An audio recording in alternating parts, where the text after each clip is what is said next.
So, my boyfriend and I met on Tinder. Oh boy. So, we matched, and then immediately we had fun conversations about everything under the sun. It started kind of because we both like devil's lettuce. Anywho, after about a month or two of texting daily and talking non-stop, we decided we can meet for a date night. However, I was 19 and had no license, so I invited him over and made dinner and watched movies. We talked about family dynamics and really just shared our life stories with each other. After that first night, he wanted to start seeing me weekly, and then a few times weekly, and then, before we knew it, we'd been dating about 4 months and I'd never met his family. We lived about an hour away from each other, so we planned a day for me to meet his parents. I'd already had conversations with his mom, sister, and his aunts over Facebook or Snapchat. Literally everything was great. I loved being around his family. They were so much different than my broken family. We are never in the same room for more than 30 minutes. It's really upsetting, honestly. Well, about a year and a half in, his sister is engaged, and I half expected to be asked to be a bridesmaid. I never was, which didn't bother me. His sister is 6 years older, and she has friends and family. Cool, right? Well, it was the week of Father's Day, and I was out with my boyfriend, and his mom texted him and then called. I ignored it and continued to look for a Father's Day gift for his dad. I don't have a dad. I've never had a father figure, so I really do love and appreciate my boyfriend's dad. He's helped me a lot with my car and things like that. At this point, my boyfriend tells me that his sister invited his ex-girlfriend to her bridal shower because they became friends. She hadn't talked to his sister in 4 years. Of course, that upset me and frustrated me. So I stopped talking to them over the phone until I could talk and say my piece in person. This ex was who he lost his V to, and I am a little jealous and insecure, absolutely no doubt, and I don't deny it. She also just treated him like garbage, lied to him. She'd say she loves him and then ghost him for a month or two, go to another state for a couple weeks, and then come back and act like nothing happened. Wouldn't call, wouldn't text. She'd just up and leave. Plus, my boyfriend's mom and boyfriend said she was a crappy friend to his sister. So, I dislike her for dating my boyfriend, obviously. But more so than that, I know she really drug him around. He literally waited on her the whole 4 years to get her crap together, and she never even considered them dating. She said she only toyed with him. So, yeah, I just think that's a super crappy, witchy thing to do. He was 18 and she was 22, and she was telling him they'd be together. And meanwhile, she had no intention of that. We don't really talk to his family in the meantime. The day of, his aunt texted me and asked me to come to the shower. I reluctantly showed up. His ex didn't show up. I told my boyfriend's mom and sister that it made me upset they invited her. They said, well, this is her wedding and not yours, so she's still invited. That was that. Then his mom asked me to throw his sister's bachelorette party, and yet again I did.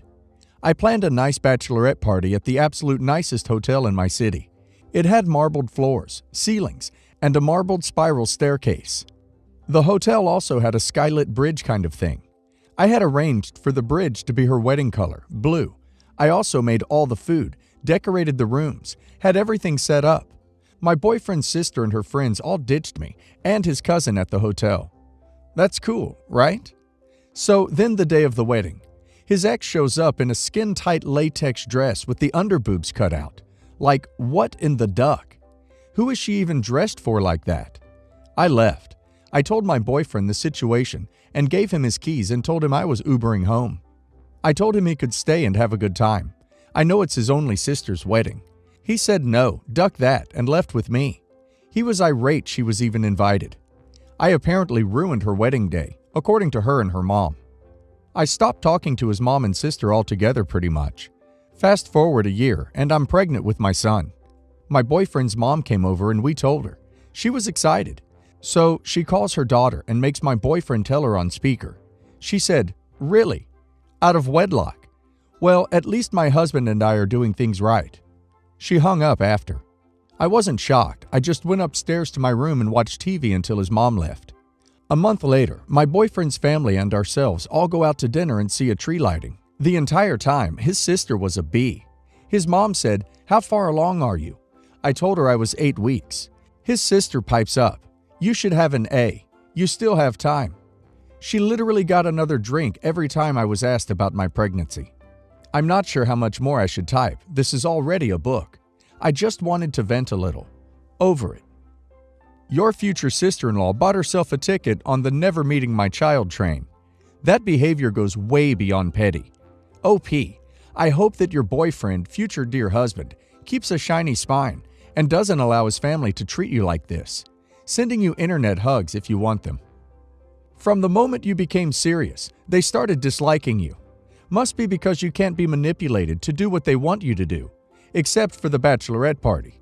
The whole ex-girlfriend thing was manipulation, hoping to upset you, piss you off enough to leave. Good for you and significant other for standing tall on that. Wipe your hands of them, sister-in-law and mother-in-law too. You and your little one don't need that negative vibe around you, now or after birth. You both are a package deal. Either respect, love, and treat both of you nicely, or they get neither. Block them on everything. Don't give them the correct birth date, hospital, or anything. If they don't know where you live, great. If they do, see if you can move. Significant other can have any kind of relationship with them if he wants, but make sure he knows you don't want one. And little one goes where you go. I met my husband Greg through my sister Ann 18 years ago.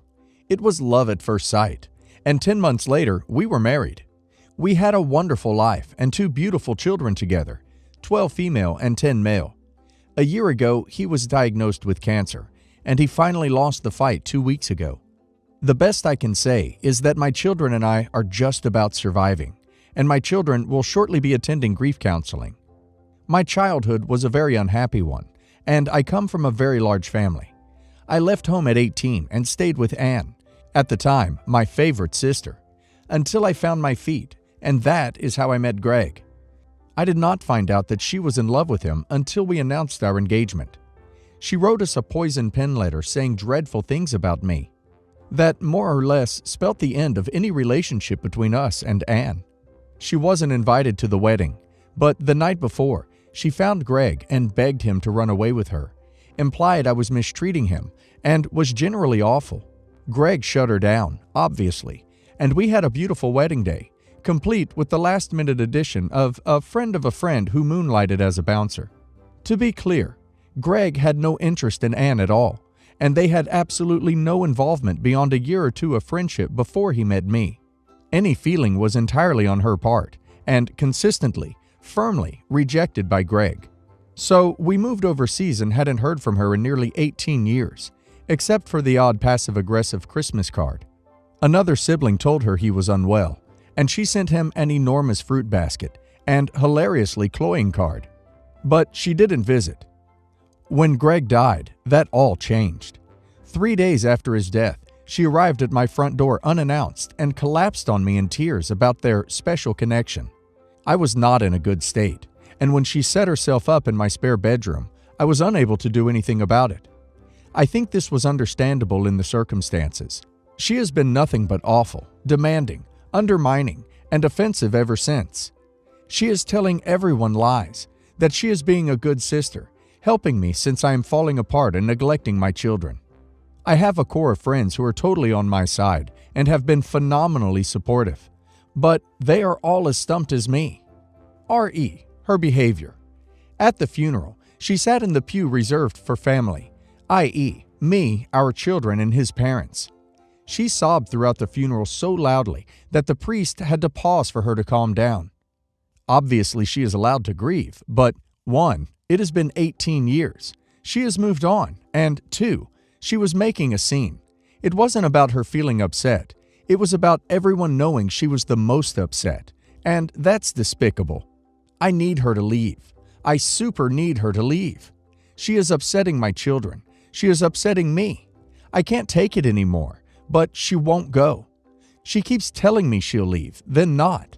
I bought her a cheap plane ticket home and tricked her into getting into the car and drove her to the airport, and she just refused to go. I've never seen anything like it. I've tried talking to my family about it, and they just keep saying that I must have misunderstood, that she's trying to help, that I'm not coping well, and I should be grateful. I don't know why she's here. I feel like she's punishing me for being loved by Greg. I don't know how to get her to leave. I don't want to call the police. I'm afraid to do anything too extreme because I don't want to lose my family entirely. Edit. Not Anne. I have been no contact for 18 years and will return to that ASAP. But I want to maintain a relationship with my 7 other siblings. If I go nuclear with Anne, I am sure they will take her side. I am afraid to leave her alone in the house. I don't have the emotional resources to deal with this. Help! How do I get her to leave? How do I get my family to understand the situation and make her leave? I feel like it should be obvious, but I am swimming in treacle. Greg would know what to do, but he's gone, and I don't know how to deal with this. Your sister is grieving, sure, but she's being completely disrespectful. If you have family you can trust, or the friend who played bouncer, sit down with them and tell them that you need your sister to leave, and you need help getting her out. Give your sister a few days' warning, and then have the family or friend come over and extract her. Just tell her that you can't grieve properly with a guest, and you and your children need to be alone. Don't ask her to leave. Tell her to leave. If you can't get family or friends to help, just pack her stuff and call a cab. If she makes a scene, warn her you'll call the police if she doesn't go. You don't owe her anything. For your sister, you need to be blunt to both her and your family that you want nothing to do with her and she needs to leave. If your family doesn't know the history, tell them. Then tell Anne in no uncertain terms to get the duck out. Things are difficult enough for you right now. You don't need her around making things even worse. Hang in there, OP. Things will get better with time. Update. Okay, I get the message. I really appreciate the advice. I've spoken with Kat. She thinks I'm overreacting and is refusing to get involved. However, when I said I would call the police, she said she would help Anne get home if the police agreed with me and wouldn't let her back in. I'm deeply upset with the lack of support I'm getting on this from my family. But one of my concerns about calling the police is that I didn't know what would happen afterwards. Anne will still be in my town, with my address. So knowing that Kat will at least encourage Anne to come home is something. Greg and mine's best friends are coming over. She'll take the kids to play with theirs, and he'll stay with me while I talk to Anne and phone the police if she doesn't immediately leave. Wish me luck. Update 2.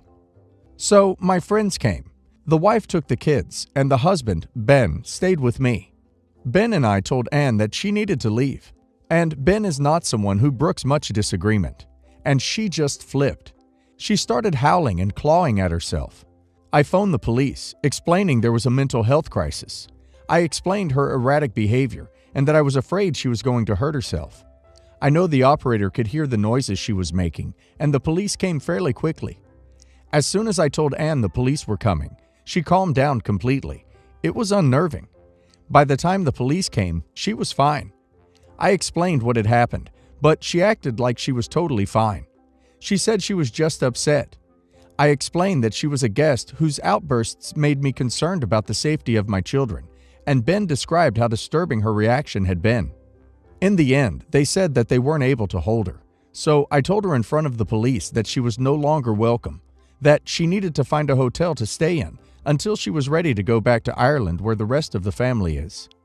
Even Anne won't try anything in those circumstances, so she went and started packing. She hadn't broken any criminal laws. A few people mentioned trespass, but that's civil, so the police can't do anything. But she doesn't have any rights as a tenant or anything. I spoke to the officers in private and explained everything, and they agreed to wait while she packed and left. I had already locked my bedroom door, but I went up with a police officer and watched her to make sure she didn't do anything weird. They spoke to her privately too, but whatever she said doesn't seem to have been that bad, for her or me. So she left and the police left, but they said that if she did anything that worried me, to contact them again.